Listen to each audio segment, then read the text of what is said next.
Hello and welcome to my garden. It is tea time in early July and it's all very English and the sun is shining.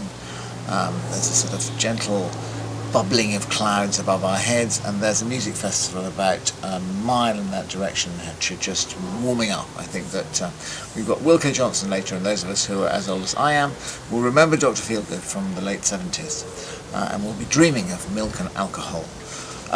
Anyway, not the point. The point is basically that I thought that everything is actually looking not too bad right here. It's a very, as you know, it's a very, very young garden. It's under a year old. This time last year we were covered in mud and builders.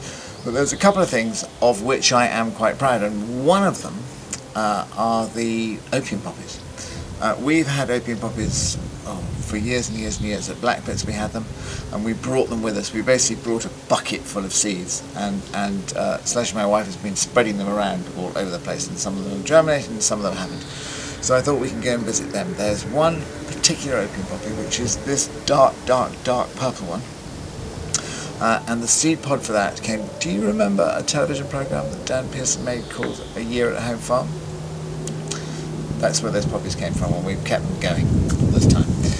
So, should we have a quick wander around? Okay, some of you may remember this area, which is the gravel garden. I did a film about planting it, I don't know, whenever it was, a few months ago anyway.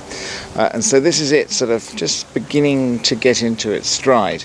All the plants are still quite small, but we've got quite a nice sort of covering, and then that then goes up into pretty much the only bed that I've actually done. So then we go over here, and here are... Well, here is an outbreak of really rather delicious poppies that run all the way along this bed. So that we did have white alliums, you can just see the heads of them. And then there are these poppies, and then it goes on to monarda, and then salvia, and then drifts off in that direction. And over there is the greenhouse that I think I've shown you before. That's doing quite well.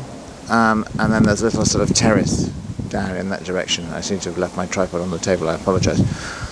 And then up there is the sedum roof. You remember we looked at that last year, and just after that had been done. In fact, it was actually the first one of these films that I made for you.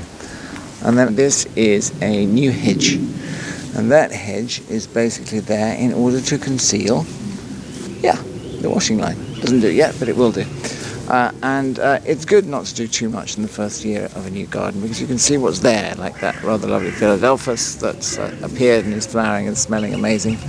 And then we have this sort of bank which has got some laurels, rather nice tree peony, and then more poppies. However, if I go too close to this bank, you will see that the whole thing is not green lushness, but actually almost entirely weeds. And I've planted some trees and some shrubs and some herbaceous stuff in there, and I'm basically going on the principle that provided that they don't die, then they will become bigger, and provided that I pull out any weeds that have seeds, then they will not return next year. So this is the principle and the idea. So from a distance it looked green and lovely. If you get a bit closer, which I will give you a privileged view, you will see that there's an awful lot of weed in here.